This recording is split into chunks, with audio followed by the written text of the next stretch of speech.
कय चक्षुरुन्मिलितं येन तस्मै श्रीगुरुवे नमः। श्रीचैतन्यमनोभीष्टं स्थापितं येन भूतले स्वयं रूप कदा मह्यं ददाति स्वपदान्तिकम्। वन्देऽहं श्रीगुरु श्रीयुतपदकमलं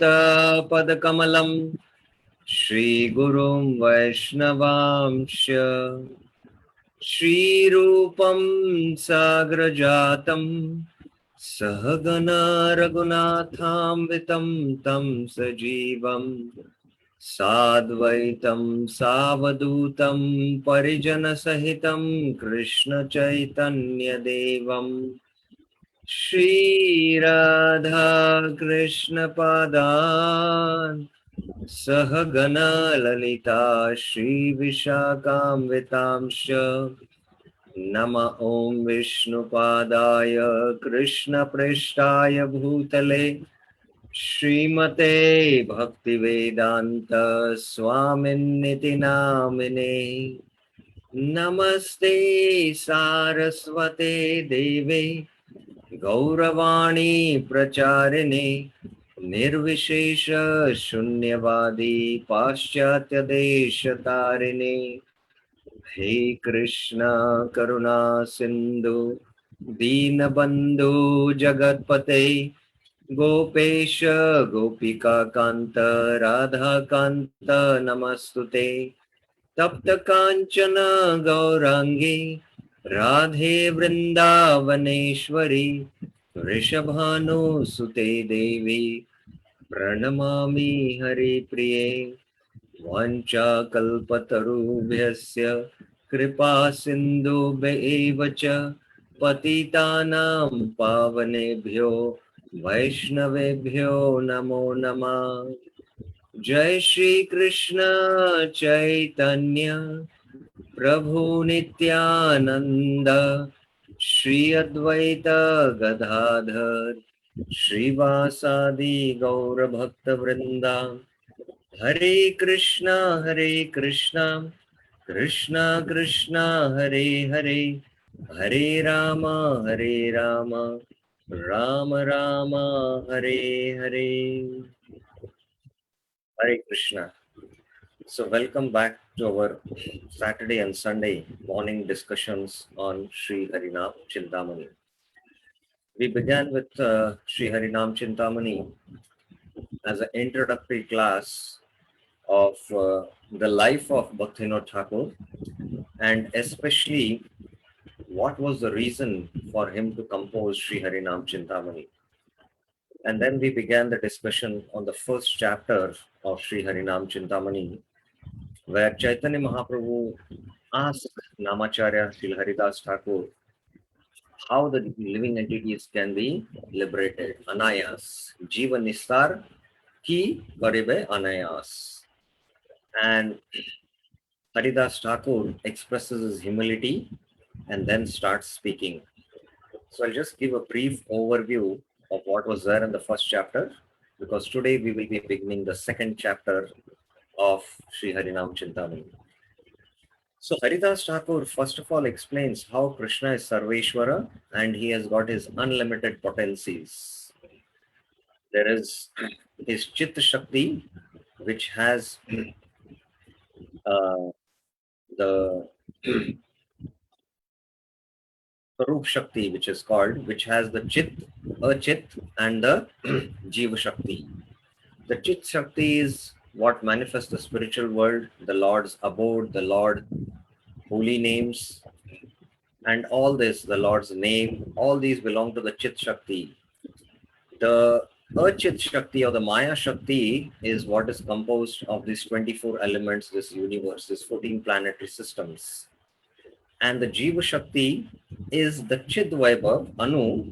It is a particle of spiritual consciousness which belongs to the Lord.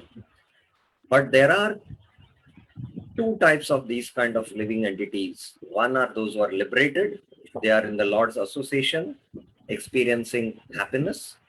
The others are who are bound and they are put in this present house of this material world with the gross and subtle bodies. And because their swarup is to, look for happiness, they, you know, try to strive for sense gratification. And Krishna, in the form of karma kanda, gives, so that they can attain this happiness. And because Krishna is Dayamay, he gives this, but yet even the heavenly happiness cannot bring Atma Shanti for the Jiva. And there are others who are called as the Jnanis. The Jnanis want to become free from the material sufferings. And Krishna, being Dayamay, he gives the Karma Kanda literatures where there is Brahma Upasana. What is this Brahma? Brahma is the Kanti of the Lord, and they experience Brahmanand. But both the Karmis and the Jnanis are Krishna Bahirmukh. And Krishna, by sending his pure devotees to these Karmis who do Varnashram, tries to get them to the path of Bhakti. And these Jnanis also, Krishna gives his association, and after many births, they also take up to the path of Bhakti. So Bhakti is the supremost path. And today in Kali Yuga, both these indirect paths, that is Karma Kanda and Jnana Kanda, are difficult. They are corrupted. The only path is Bhakti. And Bhakti, among that, the topmost is the chanting of the holy name. So this is how systematically Haridas Thakur gives the whole philosophy and ends his discussion in the first chapter with the chanting of the holy names. So now let us begin the second chapter with his brief overview. The second chapter, in the first chapter, it is established that chanting is the supreme dharma, and by easily chanting, one can attain Krishna. So this was concluded in the previous chapter. If you see, this chapter it is mentioned on this path, chanting of the holy name, that is the way and the means and the ends, and there are no obstacles in attaining. And by your mercy, the conditioned souls can attain you. So this was what was mentioned in the previous chapter, chapter 1. Now, the second chapter speaks. Now, the dharma, yuga dharma is chanting. So how we should chant? Now, this second chapter and the third chapter are very important for sadhakas because we have taken up to this process of chanting. So, nama grahana vichar. That is how to accept Varan or how to accept the holy name. This is now the Yuga Dharma. How should I accept it? Let us begin our discussion. Text 1 and 3 are invocation, where there is the invocation of auspiciousness before Haridas Thakur starts speaking. So this is the Mangalacharan, text 1 to 3. Let us begin. Gadai Gauranga Jaya Janavi Jivan Sita Dvaita Jaya Srivasadi Bhaktagan. All glory to Lord Chaitanya, the Lord of Gadadhar. Gadai Gauranga. To Lord Nityanand, the life of Janava Devi. Janava Jivan. To Advait Acharya, the husband of Sita. Sita Advaita Jaya. Glory to Srivas and all the devotees of the Lord. Srivas Adi Bhakta Gana Jaya Jaya. Jaya means, we glorify with joy and invoke the auspiciousness of the Lord's, his associates in the form of his Shaktis, his expansions, and his devotees. Mahapreme Haridas Kare Narodhan Preme Tara Gaurachandra Dilalingan. After he explained that easily we can attain your mercy by chanting the holy names, such is your compassion. So Haridas Thakur was moved, and out of pure spiritual emotions, tears started rolling from his eyes. Haridas Thakur wept with great love. Mahapreme Haridas Kare Rodan. with love. Preme Tara Gaurachandra Dile Alingan. Lord Chaitanya embraced him. बोले न तुम्हारा सम भक्त कोता are सर्व तत्व ज्ञाता तुम्ही सदा maya par. So Lord Chaitanya glorifies Haridas Thakur. Lord Chaitanya said, where is another devotee like you? Bhala tumhara sama bhakta kotar. Where is a devotee like you? You know all the truths of spiritual life. Sarva tattva gyata tumi. And you are always beyond the touch of Maya. Sada Maya par. You are beyond the touch of Maya. Now Chaitanya Mahaprabhu himself is speaking. So he will be speaking up till at least verses 12. He is continuing to speaking. But this section, that is section 4 and 5, speak about the superiority of pure devotional service. These two verses speak about the superiority of pure devotional service. This is two texts, 4 and 5. Chaitanya Mahaprabhu says, continues, Nija kule avatari, dekhale asakale, dhane mane kule shile, Krishna nai mile. Descending in this world, avatari, you took birth in a lowly family. Nije kule. Nije kule means in the very low family. Haridas Thakur was born in a very low family. Dekhala sakala. In this way, you have showed everyone what? That it is not by wealth, honor, noble family, or material virtues. Dhane means wealth. Mane means, honor. Kule means being born in a very noble family, like a Brahmana family or a great Raj Rishi family. Shila means good qualities. Good qualities here refers to the material qualities, Satguna. In Satguna also somebody has good qualities. Krishna nahi mile. Krishna, you cannot get Krishna. So this, Lord Krishna repeatedly emphasizes. We all know the background that who is Haridas. Brahma Haridas was mentioned in the previous chapter. Haridas Thakur is the incarnation of Brahma. And what is Brahma's position in terms of wealth? He owns the 48 planetary systems. And all the Devatas honor him because he is the supreme among all the Devatas also. And he is born directly from the Nabi of Garbhodakshaya Vishnu. He is one of the topmost Brahmanas in this universe.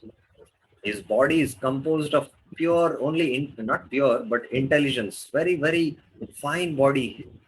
There is no one in this universe who is as intelligent as Brahma. So, and he's born directly from Garbhodakshaya Vishnu. And he's endowed with material qualities. But yet, he committed an offense. You know the Brahma Vibhuman Leela.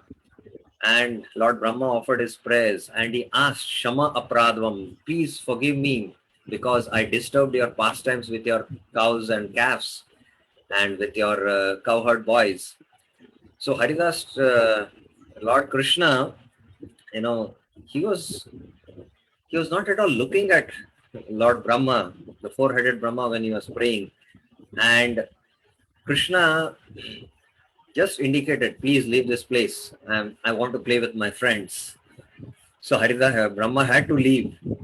But Brahma, when he went back, he said, I have to still, I've done a great offense. I have to repent. The only way I can repent is because I have this high position. Let me take a lower birth and, spend a life of repentance. So hearing this prayer of Brahma, he came as Haridas Thakur and Krishna gave him a low birth. So sometimes being low born, being in destitute condition, Krishna gives his mercy. But those who have this kind of pride, wealth brings a lot of pride, honor in this world. People, when they are honored, it brings a lot of the ego, simply, flares up with honor. And if you're dishonored, then you cannot tolerate it. Being born in noble family, and if you have a lot of virtuous qualities. So by this, we cannot attain Krishna. So Krishna also, Kunti Maharani prays in her prayers, Janma Ishwarya Shruta Shribir Edamada mada puman naivartum abhidhatum vai tvam akinchana gocharam.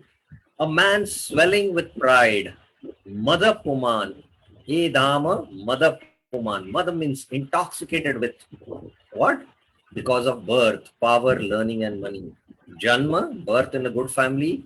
Aishwarya, he's got a lot of opulence. He has got a big company where many people are working for him just by his, you know, just by his words. People are just doing the work there. Learning, material education, and money. Shruta and Shribi. Aishwarya is money, and Shri also can mean beauty. Cannot chant your names. Na eva artha abhidhatum vaye. You are available to those who have nothing except you. Tvam, Kunti is saying to Krishna there, Akinchana Gochara.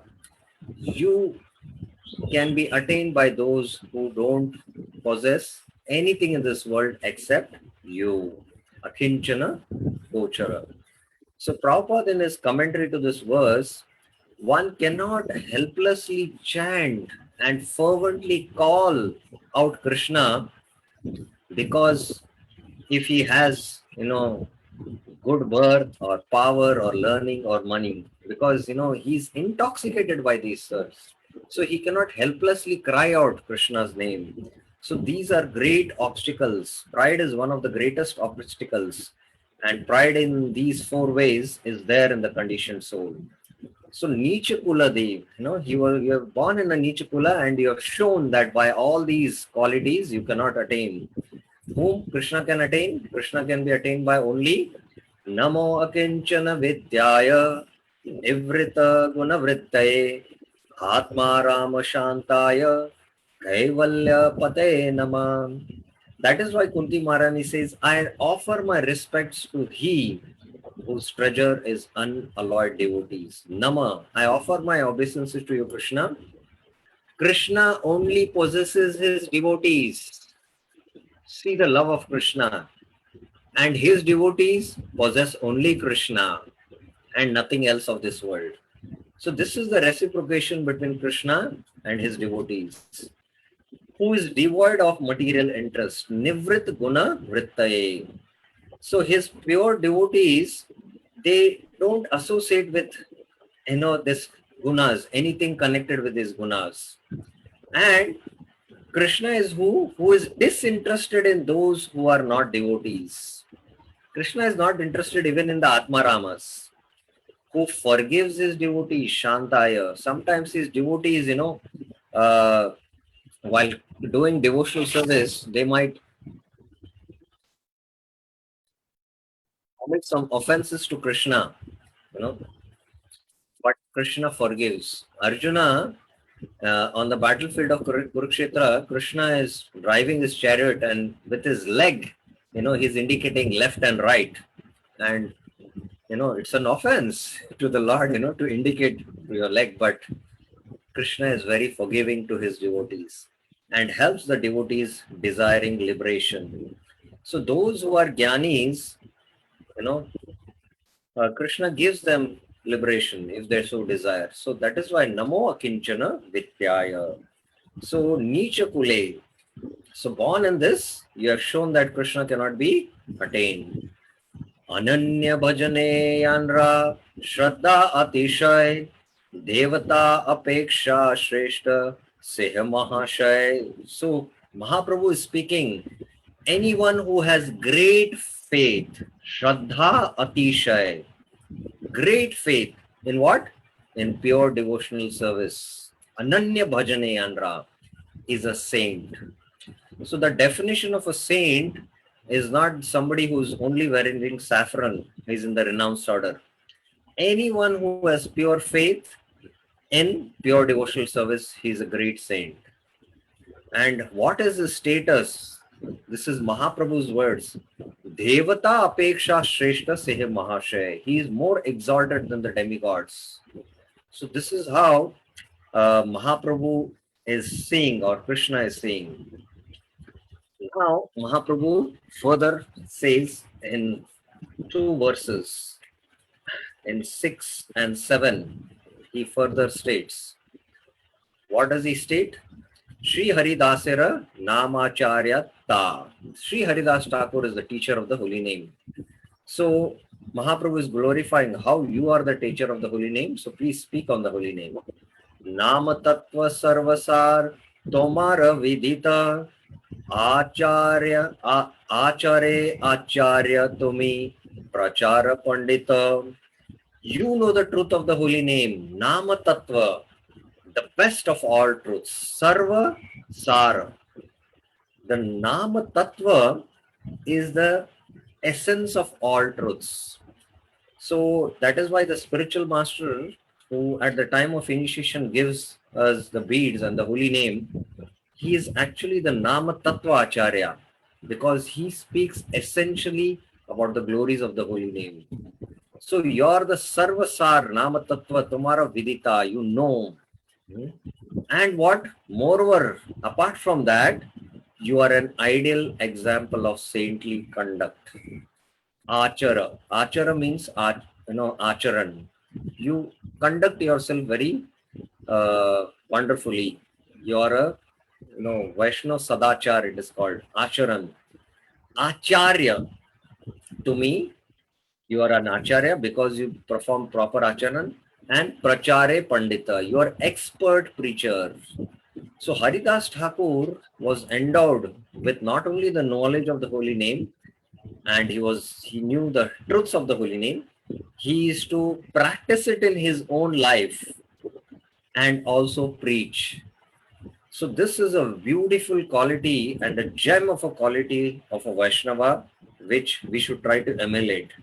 In the Chaitanya Charitamrita, in the Ant Leela, chapter 4, when Sanatan Goswami comes to Jagannath Puri, Sanatan Goswami is staying at the very close to the kutir of Haridas Thakur, and they both having wonderful association. And Sanatan Goswami has this pus and boils on his body. At that time, Chaitanya Mahaprabhu every time embraces him, and at last he purifies him, and that discussion happens. And Haridas Thakur sees that how suddenly all the boils and pus in the body is completely, gone. And Chaitanya Mahaprabhu says, your body is completely spiritual. Your body is my body. And through your body, I want to execute many things. So after saying this, Haridas Thakur glorifies Sanatan Goswami. Then Sanatan Goswami glorifies Haridas Thakur. Lord has made you the Namacharya. And not only that, every day you chant 3 lakh names. And then he speaks these verses.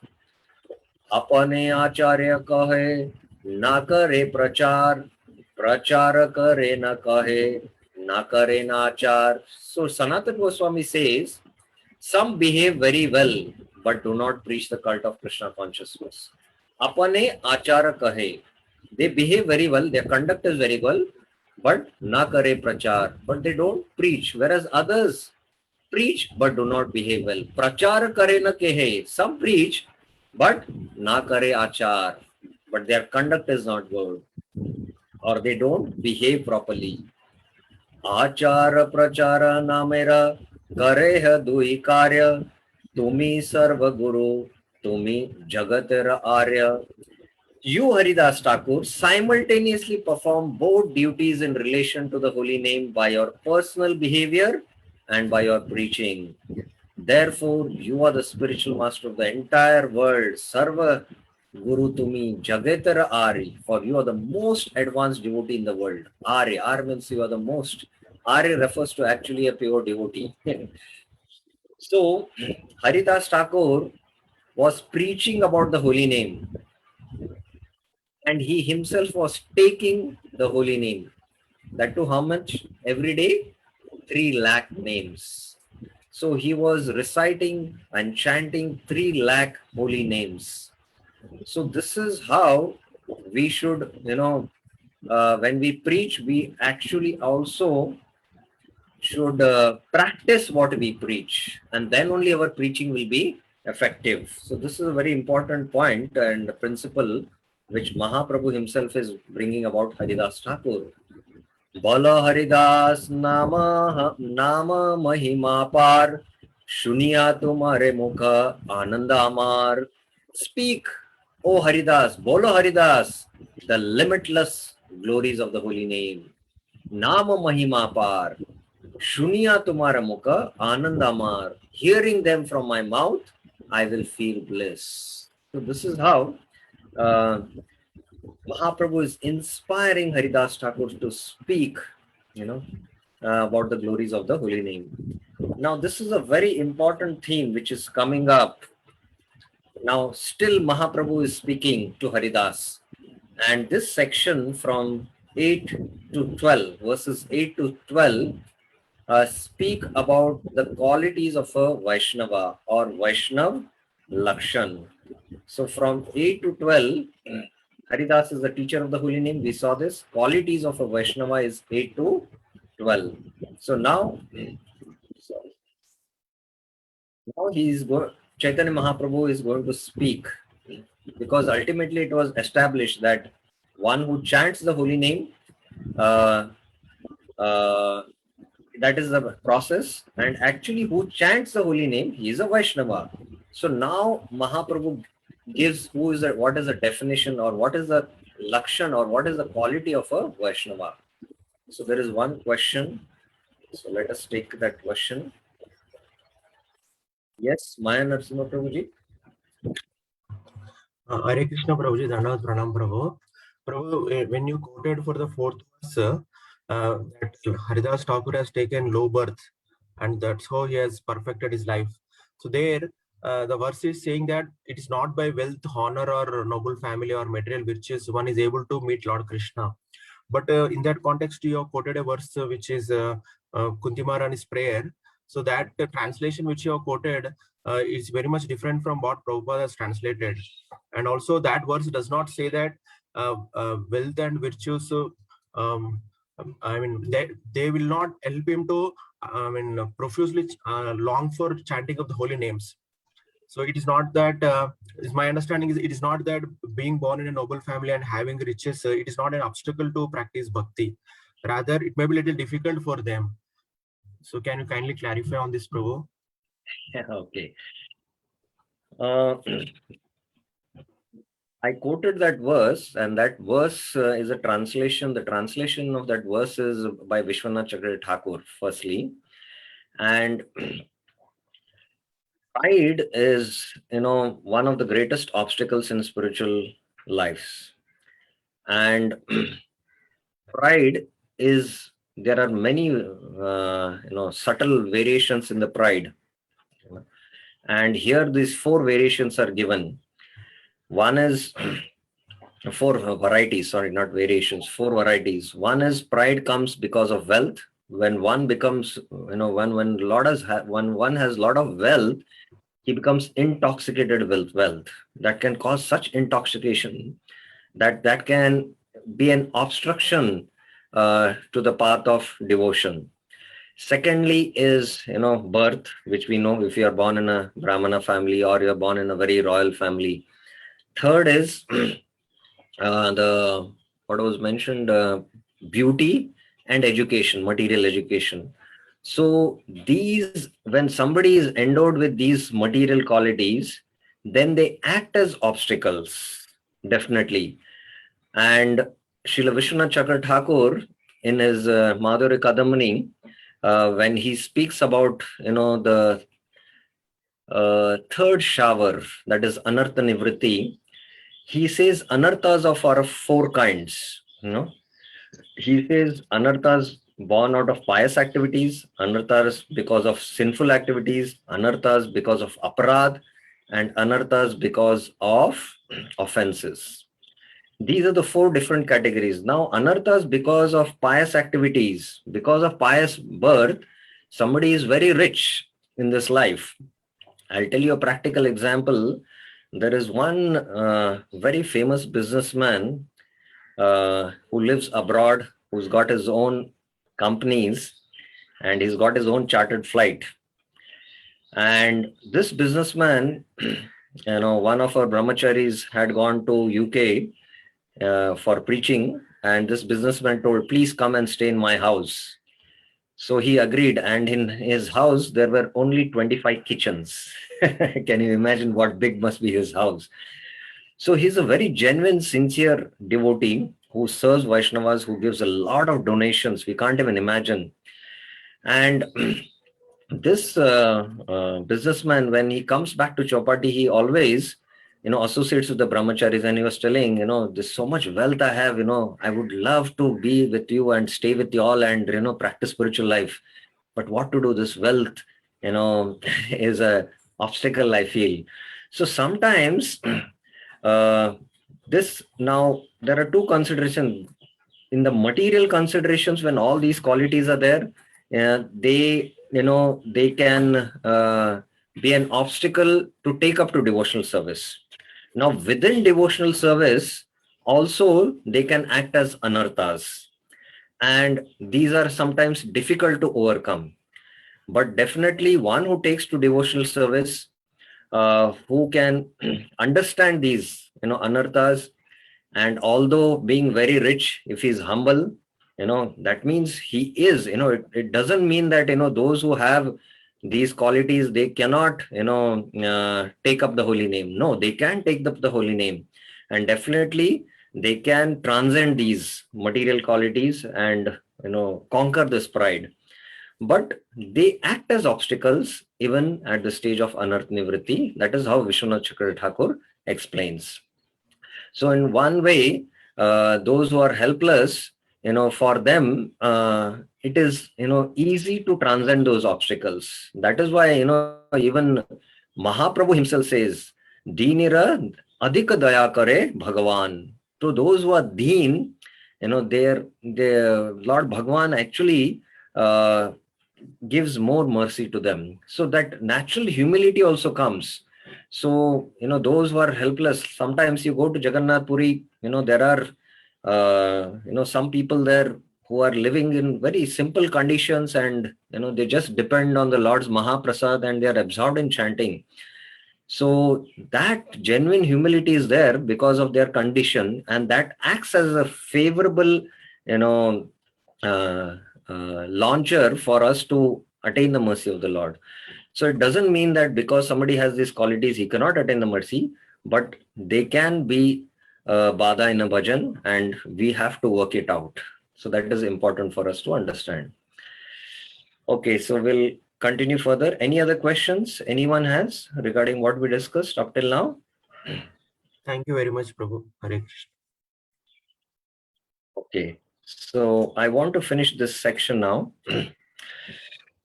Mahaprabhu is speaking about the Vaishnava qualities. Ekanamayara muke Vaishnava se hoy tara grihi yatna kari manibe nishchay. Now, hear from Chaitanya Mahaprabhu, who is a Vaishnava. Anyone who once says the holy name is a Vaishnava. Eka naam yara muke. Once somebody says Hare Krishna, Krishna he says, Vaishnava se hai. He is a Vaishnava. Tare grihi yatna kari manibe nishchay. A householder should carefully honor him. Now, who is this householder? These householders, here is the footnote. The Kulinagram devotees who every year is to come to meet Mahaprabhu during these 4 months and spend having all the Rath Yatra, they had asked this question. We are Grahastha Vaishnavas, and how we should practice spiritual life. So Mahaprabhu said, chant the holy names and serve the Vaishnavas. So Kulinagram Vasis, especially Satyaraj Khan, asked, who is a Vaishnava? So Mahaprabhu is saying, a Vaishnava is what? Prabhu kahena Krishna Seva, Vaishnava Seva. You do Krishna Seva by chanting and Vaishnava Seva. Nirantar kara Krishna Nama Sankirtan, and continuously chant the holy name. So these are the two instructions he gave. At that time, Satyaraj Khan asked, who is a Vaishnava whom we need to serve? So that time Mahaprabhu is saying, Prabhu kahe, Yanra muke shune ek bar, Krishna Nam, sei pujya, Shrestha Sabakar. This is in Chaitanya Charitamrita 15th chapter, Madhya Leela. So once if somebody says Krishna, then those who are devotees who are chanting Krishna's names regularly, continuously, and they are doing Vaishnava Seva, they should do Vaishnava Seva to such a person by honoring him, in their mind. Krishneti yasya giritam manasadriyeta. We should honor that person who has taken the name once Krishna, in the mind. This is also Vaishnava Seva, please understand. So this is how he, answers. And then there is further continuation of the footnote. Krishna nama nirantara yanra vadane se Vaishnava Shrestha bhaje tara charane. A person who is always chanting the holy name of the Lord is to be considered first class Vaishnava. Krishna Nama Nirantar Yandra Vadani. Continuously he is chanting.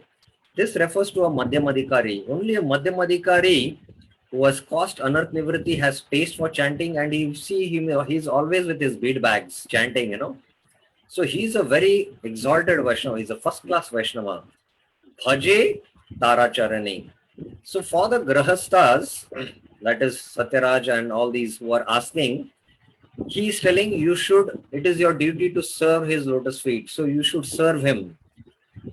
For one who takes the name once, you should serve him by honoring him in the mind by, he's chanting Krishna's name. He's a Vaishnava. So I honor him. But those who are, Nirantar chanting, we should serve such Vaishnavas. So this is referring to a Madhyamadikari. And then Mahaprabhu further continues. Yanra darshane mukhe asi Krishna nam tahara jani tumi Vaishnava pradhan. Shri Chaitanya Mahaprabhu said, a first class Vaishnava. Now this is, Vaishnava pradhan. Here he is called as Vaishnava Shrestha, Vaishnava pradhan. Is he whose very presence make others chant the holy name. Yandra darshane. Just seeing a very exalted Vaishnava, people attain immediately pious credits. They become purified and they take up the holy name. So this refers to a very, very exalted devotee who is called as a Mahabhagavat or a Uttamadikari. A Uttamadikari, because spiritual energy, Bhakti Shakti is flowing in his heart, and whoever comes in contact with him, immediately he also Darshane Pavitra Karo, Ei Tumar Gun, as Narottam Das Thakur says. By Ganga, we have to actually go and have darshan of Ganga and we get purified. But just seeing having the darshan of a pure devotee, or even remembering the pure devotee, we can get purified and we can take the name of Krishna. So this is the exalted quality of a Mahabhagavat, and he is a Uttamadikari or a Mahabhagavat. So these three, Vaishnavas, the first Vaishnava quality was mentioned here, and now, we should honor him. The Grahastas who are, everyone should honor in one sense, but specifically the instruction is here in the Chaitanya Charitamrita for the Grahastas. And now, Vaishnava Tara Lakshana. Vaishnava Tara means the quality of a more exalted Vaishnava. Nirantar yara mukhe shune Krishna naam se Vaishnavatara sarva gunadham. Anyone from whose mouth one always hears the holy name Nirantara yara mukhe of Lord Krishna is more exalted Vaishnava. He is more exalted. Vaishnavatara. He is the abode of good qualities. Sarva gunadham. So this is again Madhyamadikari Vaishnava. And Vaishnava Tama Lakshan, the qualities of the most exalted Vaishnava. Vaishnava Uttama Sehi Yahara Dekila Krishna Nama Ase Mukhe Krishna Bhakti Mile. Simply by seeing him, one feels devotion to Lord Krishna. Say Yahara Deke, kya? One finds Lord Krishna's holy name in his mouth. Say Mukhe Krishna Nam Ase. That is the most exalted Vaishnava. He is a Mahabhagavat. And just by coming in contact with him, we attain devotion to Krishna. And devotion to Krishna means taking Krishna's names. So this is the exalted quality of a Mahabhagavat. So I would like to discuss in this context these terminologies which we used, Kanishta, Madhyama and Uttama. Here, this terminology here, qualities of a Vaishnava. Vaishnava Lakshan is anyone who takes one's name of Krishna, he's a Vaishnava. He is actually called as Kanishta. And one who continuously chants and he has got good qualities, he is Vaishnava Tara. He is actually a Madhyam Adhikari. And Vaishnava Tama Lakshan, qualities of a most exalted Vaishnava is one who can make others chant. That is why Bhaktivinoda Thakur says a Mahabhagavat Vaishnava is like a Chintamani. Just like a Chintamani shown, when you touch, it turns iron into gold. Similarly, anyone who comes in touch with such Mahabhagavat, they all become devotees. Just by his darshan, they become devotees. This is the beauty of a Mahabhagavat. So these are Uttamadhikari. With respect to this, I would like to discuss the important terminologies about Kanishta, Madhyama and Uttama, which is very important for us to understand.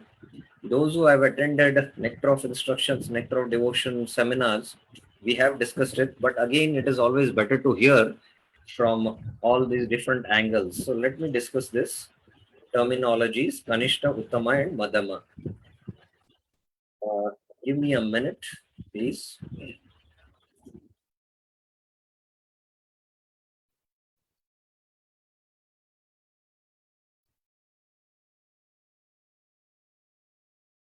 Okay. Now, please hear this discussion, those who are hearing for the first time. And later on, after this discussion, if you have any questions, we will take it up. Now, understanding these terminologies, Kanishta, Madhyama, and Uttama. Now, we know this that there are these 9 stages in Bhakti, beginning from Shraddha to Prema. Shraddha, Sadhu Sangha, Bhajan Kriya, Anarth Nivrati, Nishta, Ruchi, Asakti, Bhava, and Prema. So these are the 9 stages in devotion. Now, somebody who is taken up to devotion service, Shraddha, Sadhu Sangha, Bhajan Kriya, generally is denoted as a Kanishta Adhikari. Now, within the Kanishta Adhikari, there is someone who can be Kanishta, means he is very, very new. I'll come to that. He can be called as Kanishta. And he can be Kanishta Madhyam also. Somebody who is, quite expert in bhajan, but still Anarth Nivriti, has not happened too much. Little bit Anarth Nivriti has happened. He's still chanting, but he is still having some other bad habits. So he can be Kanishta Madhyam also like that in one sense. A Madhyam Adhikari who is, this is the stage. Anarth Nivriti to Asakti is called as a Madhyam Adhikari. Again in Madhyam Adhikari there are, Kanishta Madhyam, Madhyam Madhyam and Madhyam Uttam. Madhyam Madhyam is somebody who is on Nishta and Madhyam Uttam is somebody who is very close to Asakti and Bhava. And Kanishta Madhyam is somewhere who is somebody at the stage of Anartha Nivriti. And then there is the Uttam Adhikari. Even in Uttam Adhikari, there are divisions, which we will not go into now. But somebody who's at the stage of Bhava and Prema is a Uttam Adhikari. So these are the general, understanding of Kanishta, Madhyama and Uttama. Now, these terminologies are not fixed and they have their applications based on the context. So Mahaprabhu spoke in context with Satyaraj Khan, that is having different application. So let us use or understand these terminologies from the Bhakti Rasamrit Sindhu from the context of persons qualified to take up bhakti. So there are 3 classes of persons who are qualified to take Vaidhi Sadhana Bhakti: Uttamadhikari, Madhyamadhikari and Kanishtadhikari.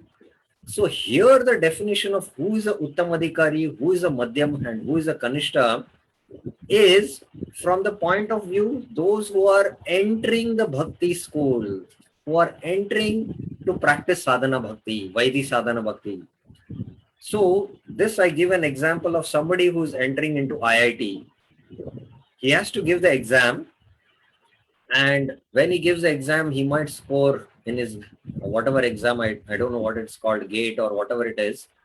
1,000 people, get qualified to take up IIT, but somebody might have scored 10th rank. There might be somebody who has scored 500 rank, and there was somebody who has scored 900 rank. All through get entrance into IIT, but all three levels of intelligence is not on the same level.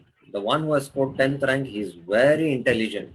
Similarly, the Uttam Adhikari here, who is entering the Bhakti school, he is Shastrayukta Nipuna. He is very expert in understanding the scriptures and applying scriptural logic and Dhrida Nishchaya. His faith is very, very strong. Proud Shraddha, deep faith. And he is what? He is called as a Uttam Adhikari in Vaidhi Bhakti. Uttam, he is Uttam in practicing. He is a Uttam Adhikari who is going to take up to Bhakti. That means he is very intelligent, just like somebody has scored the 10th rank in the entrance exam and got into IIT. He just hears the professors speak the subject, and once he hears, he understands the subject and reads the textbooks, he understands, and he can explain it to his friends also. So similarly, Uttam Adhikari, he is expert in understanding the Shastras and he can explain and convince others. Then the Madhyam Adhikari, I was explaining somebody who has scored the 500th rank. Yaha Shastreshu Anipuna. He is not fully conversant with the scriptures like the Uttam Adhikari, but has firm determination. Shraddhavan. He is called as a Madhyam Adhikari. So once he hears the explanation of the professors, he reads it once, he cannot understand. Still, he has to read many times. And he'll go to a very intelligent, student, please explain me. So he's not so expert in understanding the Shastras, but he has faith in the Shastras. And when he is preaching to others, others might present, logical, arguments, and maybe he cannot defeat them. This is what this means. When a strong challenger presents his points, he cannot establish the correct conclusions. Although he cannot defeat because he is not Shastrayukta Nipuna, but still he has faith in the Shastras. Shraddhavan means he is still firmly convinced in his mind of the scriptural conclusions, but he cannot present those conclusions in order to defeat the other one. So he is entering the Bhakti school. He has taken up to Bhakti, but he is not so expert in drawing the conclusions of the Shastra. And the Kanishta Adhikari, Yo Bhavet Komala Shraddha, Sa Kanishto Nigadate. He has weak faith because he has even less knowledge than the Madhyam Adhikari. He is called a Kanishta. Anipuna means little knowledge, less than a Madhyam Adhikari, and weak faith is Komal Shraddha. So if others speak, some other philosophy, he might get attracted to that philosophy. And he might, initially, his faith in Bhakti is not strong, and he might, sometimes shake very much while practicing Bhakti, just like a banana tree can be shaked. But the Uttam Adhikari, his faith is like a, banyan tree. That's how I give the example. Now there are these three adhikaris given in the Nectar of Devotion. How one should, associate with the Vaishnavas. From that point, a Madhyam Adhikari should honor devotees who chant the holy name of Krishna. Once somebody chants the holy name of Krishna, or somebody in the association of Vaishnavas is chanting, he's chanting 1 round, 2 rounds, we should honor them. But somebody who has taken Diksha and is expert in bhajan, Dikshasti Chet Pranatibishcha Bhajantam Isham, one should, offer dandavats to him, and he should what? Offer humble obeisances to him. So he's a Madhyam Adhikari. He's bhajan, Vigya, he's bhajantam, and he has taken initiation.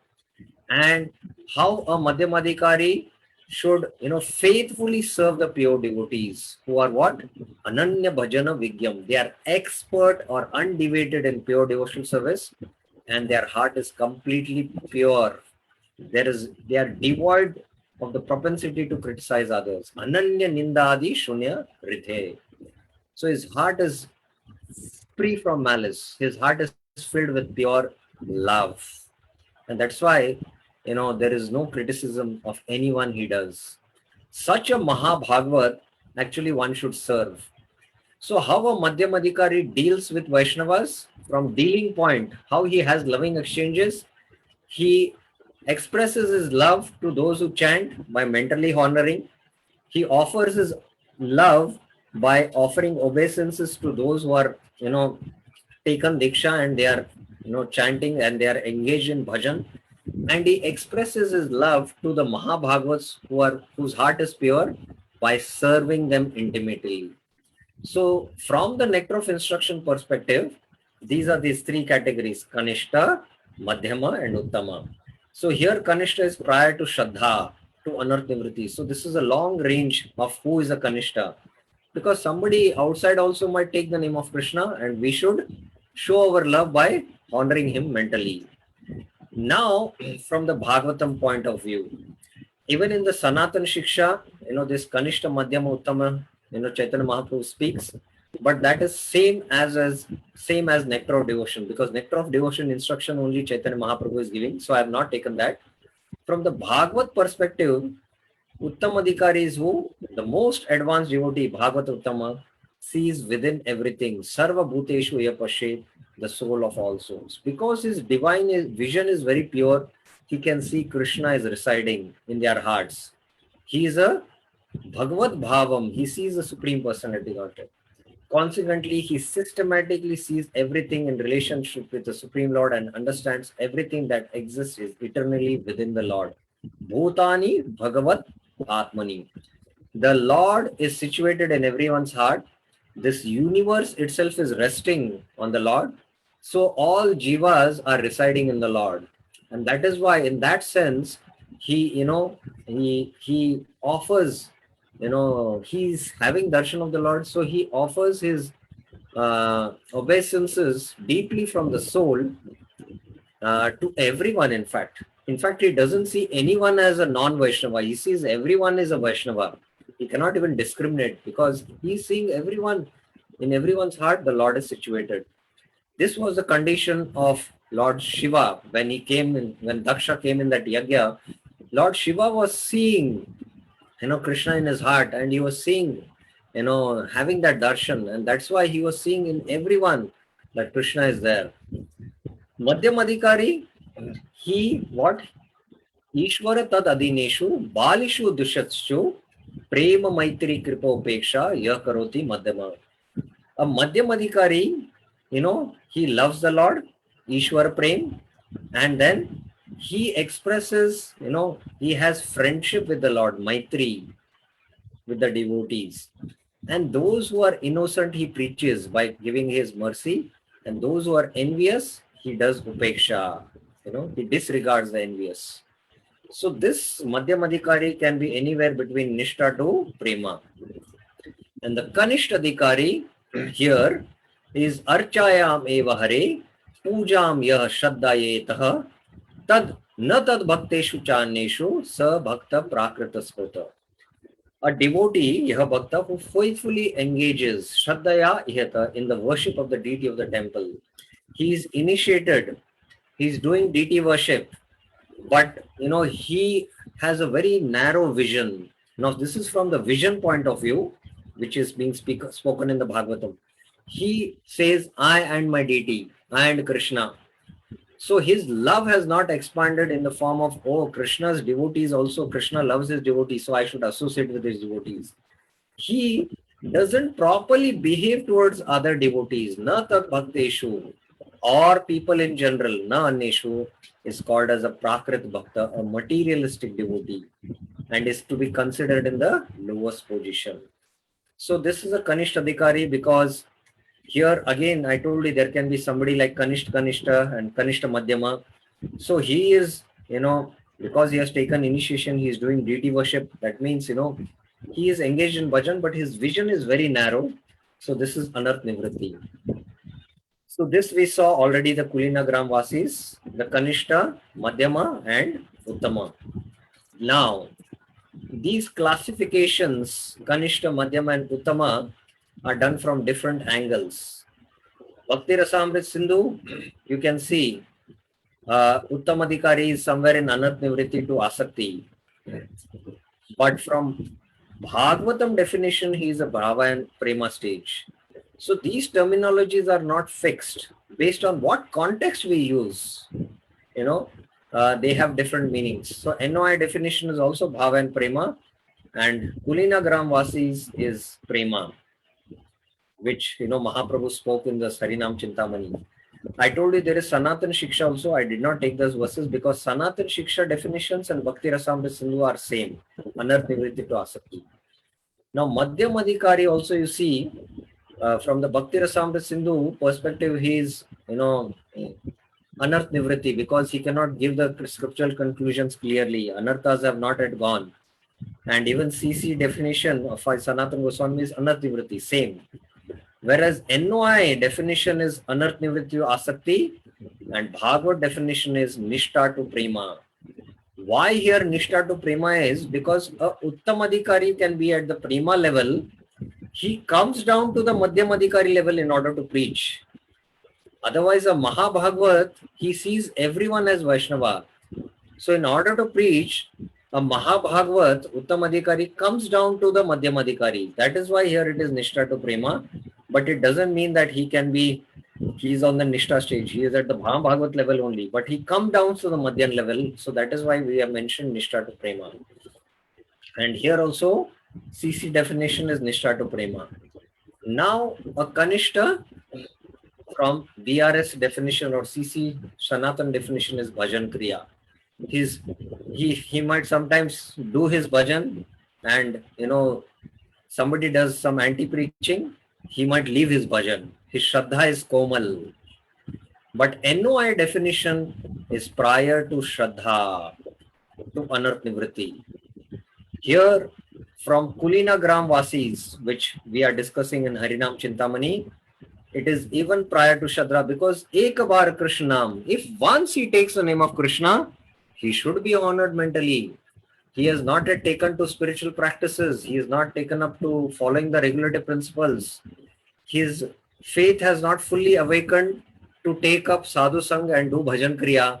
But once he has taken the name of Krishna, he is, accumulating what is called as Agyat Sukriti. Later on, he will, when that Agyat Sukriti, Punji, when it is a sufficient quantity, he will take up to devotion service. So before that also, one should honor. So this is a stage prior to Shraddha.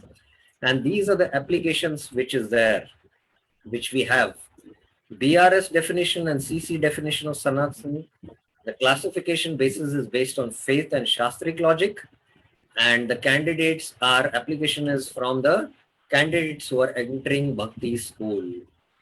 The NOI definition is of a Madhyamadhikari, how he respects and have loving exchanges with Vaishnavas. A Madhyamadhikari's dealings with Vaishnavas and people in general.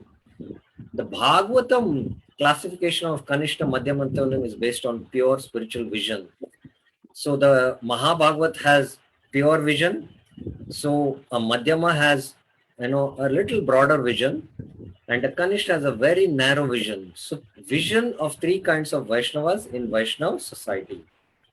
And the Kulina Gram Vasi, which in the Harinam Chintamani, Mahaprabhu is telling Haridas Thakur, it is again respect and serving Vaishnavas.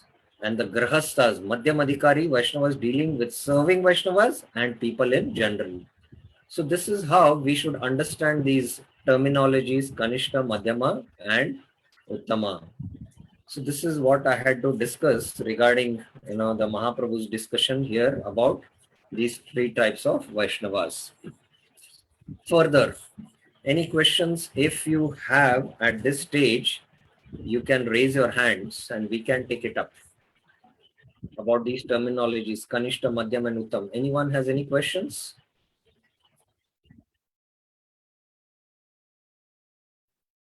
Okay then, so we will continue our discussion for a few more verses. So after explaining Vaishnava, Vaishnavatara, Vaishnavattama Lakshana, Mahaprabhu further says, Hena Krishna Nama Jiva Ki Rupe Karibe Tahara Vedana Tumi Amara Bolibe. How will the conditioned souls take up to the chanting of Lord Krishna's holy name?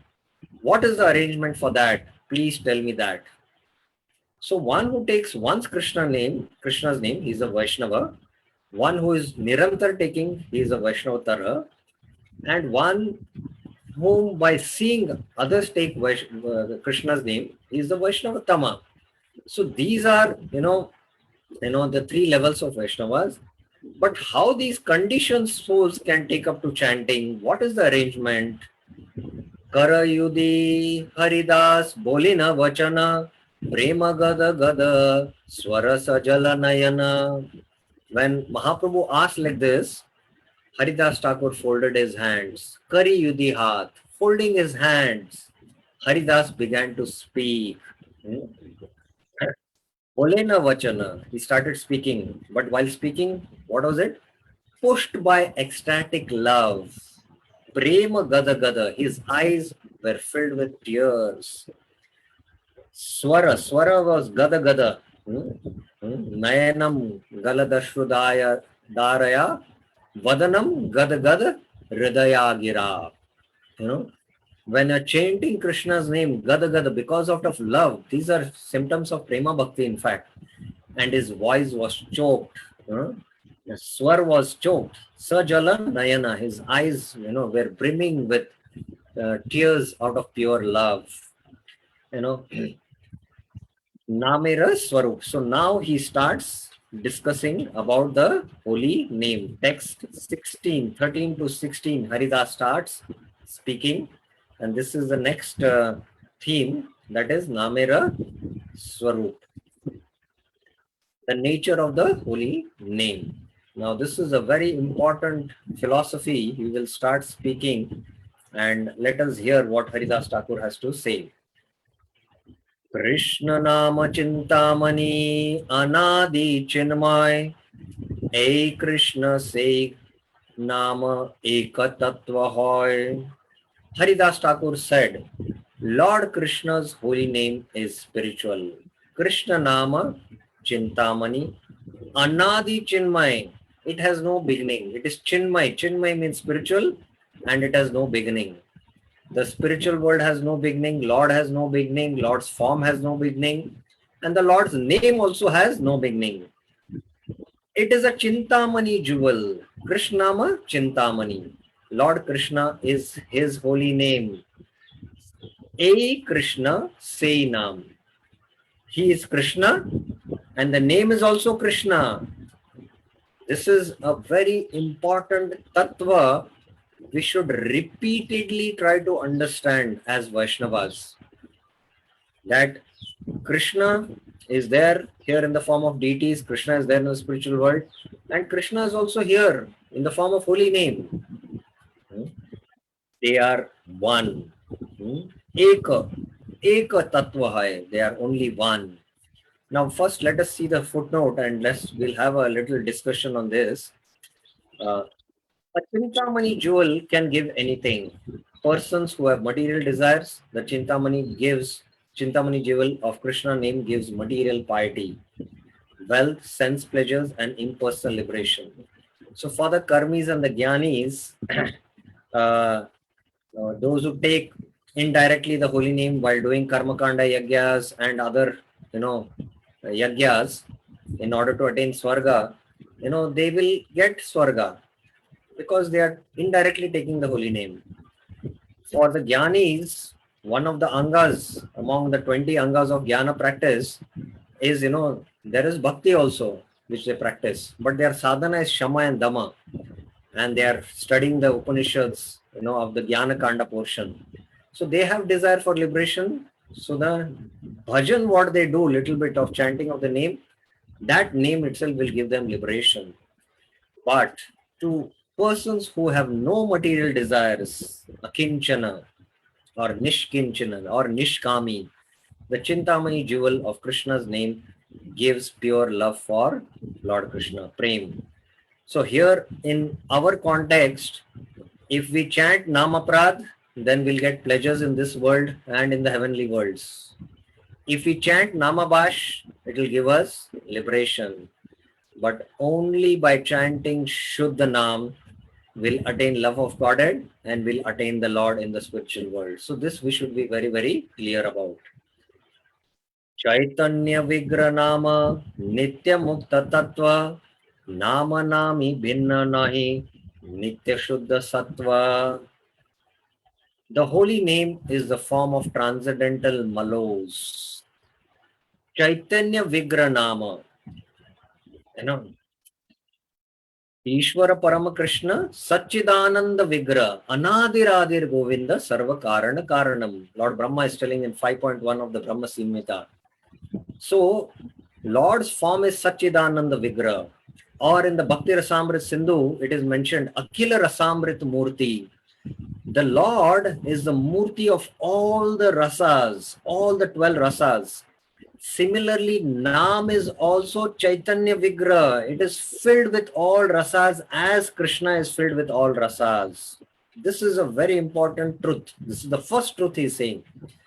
Haridas Thakur. Second, Nitya Mukta Tattva. It is always liberated. The Lord is also liberated and the holy name is also liberated. It is eternal and pure. Nitya Mukta and Nitya Shuddha. No? It is non-different from Krishna himself. Nama Nami Bhinna or Abhinna. It is Lord Krishna and holy name. They are Abhinna. Now we have all met Krishna. Can devotees here raise our hands and tell me when we have met Krishna? You have to raise your hand to answer this question. Yes, Yadav. 1 minute, let me unmute you. When we have met Krishna? Hoji, while chanting, we are meeting Krishna daily. Yes, yes. Once, first time when we chanted Krishna's name, we met Krishna. But have we realized that we have met Krishna? That is not so easy. Yes, yes. So we don't realize, because the tattva, when we are chanting, we don't chant with that tattva. That is that is because of inattention, and that is why we are not able to realize that we are actually meeting Krishna when we are chanting Krishna's names. So, this tattva should be understood, and this is a famous verse from the Padma Puran, which Haridas Thakur is quoting, and of course Bhaktivinoda Thakur is quoting. What is that quote? Ramachintamani Krishna Chaitanya Rasa Vigraha Purna Shuddho Nitya Mukta Abhinnatvam Nama Namina. This is from the Padma Puran, and Bhaktivinoda Thakur is quoting in those two verses of Harinam Chintamani. Now, before I go into this, some devotees had asked for some tips on chanting. So, few minutes I'll take. Firstly, we discussed this meaning of this verse from the discussion from the Harinam Chintamani verse. So, Nam is Chintamani and it is Chaitanya Rasa Vigra. This is first thing. It is Purna Shuddha. It is eternally pure. It is Nitya Mukta. It is always liberated. And fourth is what? Abhinnatvam Nama Nami. There's no difference between Krishna the person and the holy name. So these are the four qualities we should repeatedly while chanting, deliberate on these qualities of the holy name. Now, Srila Prabhupada in one conversation gives a beautiful hint, on chanting. Prabhupada, this is a conversation. Yes, chanting and hearing locked up. Mind is locked up. And because the Krishna vibration is locked up, then Krishna is locked up. Because there is no difference between Krishna and his name. Absolute. Krishna is absolute. So, one of the questions devotees have, I am completely governed by my lower nature. I am completely conditioned by my lower nature. And this lower nature in the form of vasanas and impressions, harass me. And how am I supposed to transcend this? And I see that devotees also, sometimes I'm not so inspired seeing, because they also come under the lower natures. So I don't know how this holy name is going to benefit and I'm trying, I'm chanting so many years and I'm not able to come out from my lower nature. You know, will the holy name work like this? Or is that holy name having potency? So sometimes such questions come to devotees. But here Prabhupada is saying we should chant and we should hear. There is no question, the mind should be fully absorbed in hearing. So when we lock the holy name in the mind, we lock Krishna. We lock Krishna. That's what Prabhupada is saying. And when Krishna stays in the heart in the form of the holy name, he completely wipes out. Chaito Darpana Marjanam. And that's how we can become free from the vasanas and the conditionings, the unlimited impressions in the heart. But when we don't lock up the name in the mind, Krishna, doesn't stay there in the form of Nama Rupa to clean the heart. So this is a very important meditation for devotees, how we should chant very, very attentively. So it is mentioned that the Lord is very merciful. Actually, more merciful than the Lord is the Lord's holy name. Because the Lord, in order to come and reside in our heart should be pure. Sattvam Vishuddham Vasudeva Shabditam. We should be in Vishuddha Sattva, and that time only Vasudev can reside. But the holy name is so merciful that even in a filthy heart, it can enter in the form of Lord Krishna in the form of holy name, and it does the cleaning. So Lord in the form of Nama Sarup does the cleaning. This is how merciful is the Lord. In the form of person, he cannot come and reside, but in the form of Nam, he is merciful and he comes and cleans. And after cleaning, he'll come and reside. So the Nama does the cleaning when we lock the Nam by just hearing the mantra and vibrating the mantra, chanting and hearing, locked up, as Prabhupada is mentioning. So it is mentioned that only by Kirtanam, Krishna can be locked. When we do Shravan, Krishna Katha, we are relishing Krishna Katha and we feel the presence of Krishna, we relish the Katha, but after the Katha is over, Krishna also leaves the heart. Krishna can be not bound in that heart, although, it is like ropes, Krishna breaks that ropes, and only by, the chains of Kirtanam or chanting, Nam Sankirtanam, Krishna is tied by iron ropes in the heart in the form of holy name. And then Krishna stays there in the form of the holy name and does the Chaito Darpana Marjanam. There is no difference between Krishna and his name, his form, his qualities, or his pastimes. This later on, Haridas Thakur will also explain.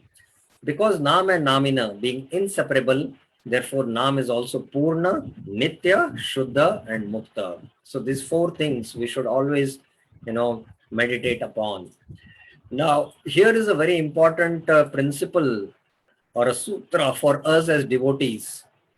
There is, a principle called as when the heart is open, the mind is closed.